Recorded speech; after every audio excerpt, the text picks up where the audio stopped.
تماس دیگه این دوست عزیز ما خیلی وقتی که تماس نگرفتن، اجازه بدید صدایشان را بشنویم. سلام علیکم و رحمت الله. برادر عبدالقادر عزیز خوش آمدید. سلام استاد، خسته نباشید. علیکم السلام و رحمت الله. خوش آمدید. استاد جان سوال در مورد سوره نحل آیه 114 دارم که میگه گوشت خوک، خون و اون حیوانی که به نام غیر الله ذبح شود حرام است. بله. و یک حدیثی هم هست که الاعمال بالنیات، اعمال به نیت ها بستگی دارد. ولی من چندین ترجمه گرفتم قرآن، یعنی با ترجمه نور گرفتم، ترجمه استاد عبدالقدوس دیگان گرفتم. اینو در پرانتز میگن در حین ذبح نام غیر الله بر آن برده شود، ولی آیه اینو نمیگه. اینو چرا در پرانتز این در حین ذبح وارد میکنم؟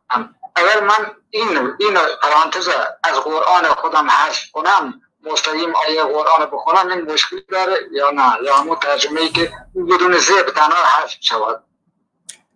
طبعا اینجا ذبح یک مسئله در اینجا باید توجه داشته باشید که معنای ذبح در اینجا نهفته است، گرچه در صراحت لفظ نیست ولی معنایش نهفته است. به خاطر این در پرانتز یا به هر حال به عنوان داخل قوس قرار میدن، به عنوان ترجمه تفسیری. متوجه هستید؟ یعنی اشکال پیدا میکنه اگر شما این را خواسته باشید نگیرید، اصلا معنا اشکال پیدا میکنه. و ما اهل لغیر الله به در چند جای قرآن عظیم الشان آمده، در سوره بقره آمده، در سوره مائده آمده، در سوره های قرآن کریم در جاهای متعدد این مسئله آمده. این درسته استاد، ولی کسانی که از قرآن علم و آگاهی ندارن این براشون شبه میشه که اون بدعت گذاری هم که میخواد یه چیزی قربانی کنه، یه گوسفندی یا گاوی قربانی کنه، میگه که من هنگام ذبح بسم الله میگم، ولی نیتم برای امام حسین یا امام. باز اون در جای دیگه است. اون در جای دیگه است. در سوره مبارکه مائده میخوانیم که و ما ذبح علی النصب، آنچه که ذبح کرده بر اون بت ها می شود. اونجا می رفتن پیش بت حیوان را ذبح می کردن.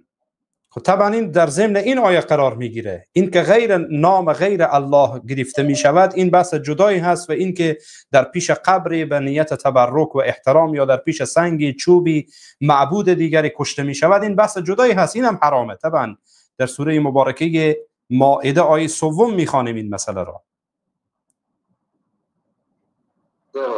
بله. سلامت باشید، الله حفظتان کنه.